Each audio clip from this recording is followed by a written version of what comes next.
পৃথিবীতে কেবলমাত্র নারী, পশু পাখি আর শিশু এই তিনটা জিনিসকে আনকন্ডিশনালি ভালোবাসা হয়। আর একমাত্র পুরুষ মানুষ যাকে পুরো পৃথিবী সম্মান করে, ভালোবাসে, মর্যাদা দেয় কেবলমাত্র তার অর্থ এবং পজিশনের উপর ভিত্তি করে। কথাটা শুনতে কষ্ট লাগলেও এটাই বাস্তব।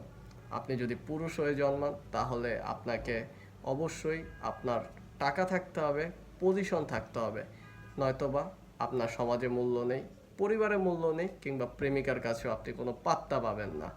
সুতরাং নিজের পজিশন, নিজের পার্সোনালিটি, নিজের সেলফ ডেভেলপমেন্টের ক্ষেত্রে কখনোই কম্প্রোমাইজ করবেন না, কোনো কিছুর সাথেই না। কারণ দিন শেষে এটা কেবলই আপনার নিজের, যেটা আপনার পুরো পৃথিবীতে জীবনের শেষ দিন পর্যন্ত সার্ভাইভ করতে সহায়তা করবে। আল্লাহ হাফেজ।